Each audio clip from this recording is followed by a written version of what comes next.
Dark Day in New England. This historical event, known as the Dark Day in New England, was indeed an unusual occurrence that took place on May 19, 1780, in the New England region of the United States. The sky across the entire region became so dark that people had to use candles during the daytime. This event was accompanied by a series of intriguing atmospheric phenomena. The primary cause of the darkness on that day is believed to be a combination of factors. Smoke from wildfires played a significant role, but it was further intensified by the presence of dense fog and clouds. This combination of factors made the darkness deeper than usual. In the days leading up to the event, the sun appeared red, and the sky took on a yellowish hue, suggesting that the atmosphere was affected.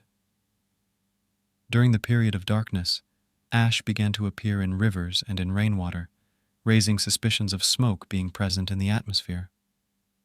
Additionally, at night, the moon appeared red, which can be explained by the dispersion of particles in the atmosphere affecting moonlight. This event is recorded as one of the most notable events of its kind in the history of the northeastern United States. Although it is not clear how extensive the wildfires contributing to this event were, the Dark Day in New England remains a fascinating historical and atmospheric curiosity. The Last Witch. Jane Rebecca York's story is a fascinating episode in the history of witchcraft accusations in the 20th century. She was an English medium who, in 1944, became the last person to be convicted under the Witchcraft Act of 1735.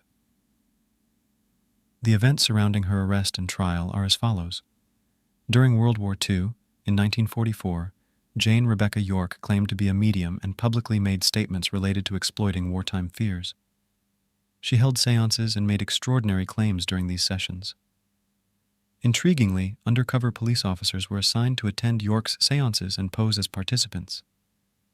During these sessions, they asked her questions about their family members who did not exist. York responded with elaborate and detailed descriptions of these fictitious family members, often including tragic stories. For instance, she told one of the officers that his non-existent brother had been burned alive during a bombing mission. Her claims were clearly designed to exploit the anxieties and fears of the wartime period. As a result of these activities, Jane Rebecca York was arrested in July 1944 and brought to trial. The Central Criminal Court in London found her guilty of witchcraft, and she was subsequently fined £5. However, her sentence was not particularly severe. She was released on the condition of good behavior, with the promise that she would no longer organize seances or engage in such activities related to spiritualism and mediumship. This case is remarkable because it occurred well over a century after the Witchcraft Act of 1735 had been enacted and only a few months before it was repealed in June 1944. York's conviction highlights the persistence of beliefs and practices related to witchcraft, even in the 20th century, and the legal consequences that could arise from exploiting people's fears during times of war. Hey there! We hope you're enjoying our content so far. If you do, please consider giving us a thumbs up and hitting that subscribe button. Thanks for being a part of our community.